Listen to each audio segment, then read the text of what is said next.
Nile Gardiner, director of the Heritage Foundation's Margaret Thatcher Center for Freedom, and was also an advisor to the late Prime Minister, is in focus now. And Nile, first of all, when you hear about the short schedule that Peter Doocy was just laying out of President Biden, what does that communicate to you? He's right about the fact that for the first time in the pandemic, you've got all these leaders together. The president might want to spend a few hours. That's a great point, Harris. And without a doubt, I think that Joe Biden is a very isolated president on the international stage. He is a president who has done immense damage, I think, to America's standing among its allies. And it's not surprising, therefore, that Biden isn't spending a lot of time today talking to U.S. allies, because this is a very embarrassing moment. And I think that, his speech today at the United Nations certainly fell flat. It wasn't very well received at the UN. And there's a real credibility problem, I think, for the United States on the world stage under Biden's leadership. And I think the condemnation that you've seen of the Biden presidency from America's allies is unprecedented in modern times. Even in the United Kingdom, for example, lawmakers have been queuing up to condemn Biden over Afghanistan, a viewpoint that's widely shared across much of Europe. And I do think that, President Biden's leadership is actually clueless on the international stage. And that's the reason why he's not spending time today talking to a lot of U.S. allies in New York at the General Assembly. I just recall a candidate, Biden, not too long ago saying that the previous president was something that he was going to step up the game of, that he was going to reestablish our reputation around the world. How's he doing?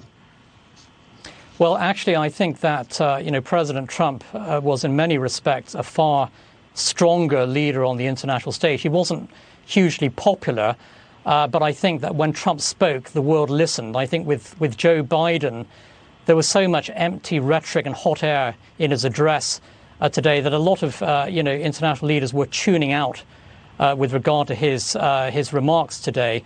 And I think that, Joe Biden, of course, he prided himself in his campaign on rebuilding America's alliances, repairing America's alliances. Mm-hmm. The reality is America's alliances are far weaker today than they were just a year ago. And so I do think that Biden's foreign policy has been a monumental disaster on the international stage. And his exceedingly weak-kneed speech today was a reflection of that. Niall, when you take into consideration that we exited Afghanistan without telling a single ally, and then the French, the German, and other soldiers, the British, were forced to go in and try to pull their people out under fire, as we all were, as we saw that attack on the gates at the airport at Kabul. Here's the president on Kabul just moments ago at the UN.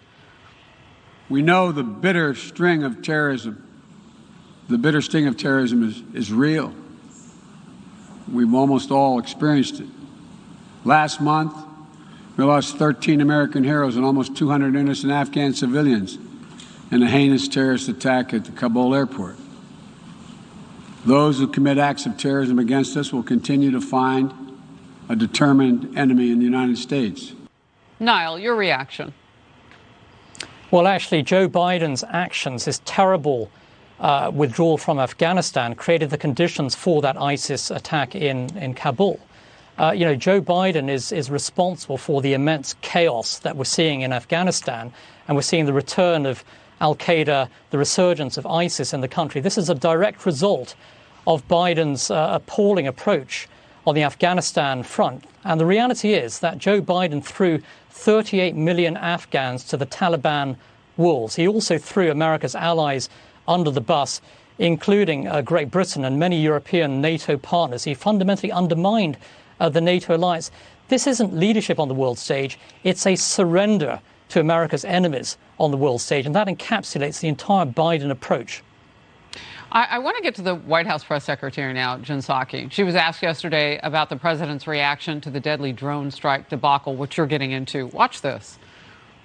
As a human being, as a president, as somebody who has overseen loss in a variety of scenarios, both as a leader and personally, his reaction is it's a tragedy, and every loss is a tragedy. As a human being, okay. But critics on Twitter are torching that response. One user said this, "Oh, come on." Another writing, "Apparently having a dead son gives you a license to murder children." Oof. The National Review's Dan McLaughlin tweeted, "The overuse of this to deflect every manner of inquiry is veering into self-parody territory." Niall, it's not just bad enough that the president doesn't really want to take our press questions. We've seen his back and his walk away many, many times. But Jen Psaki then saying, well, I guess the rest of us aren't human if we didn't react the way he did. What is she saying? Yeah, I thought it was an extraordinary response. And, you know, the reality is that the Biden administration doesn't take responsibility for anything. You know, whether it's the catastrophic failure in Afghanistan, the huge loss of life in Afghanistan, or the massive crisis on the southern border, for example. This is an administration that isn't accountable, is not held to account. It doesn't accept responsibility for anything. Joe Biden's always in denial, as we saw as well at the United Nations today. And the situation in Afghanistan today is absolutely catastrophic, actually. I mean, it is an immense human tragedy, all of the making of the Biden administration. Yet this Biden team behaves with immense arrogance, both at home and abroad. There's no accountability here.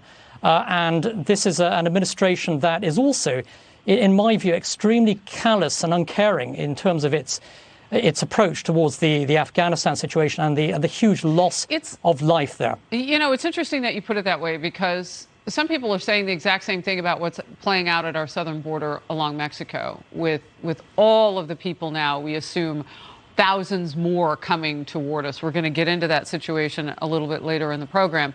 But I mean, it all kind of has a familiarity to it. And on the world stage, they only see it one way. They see him. Nile Gardiner, thank you very much. Appreciate it. Thank you very much.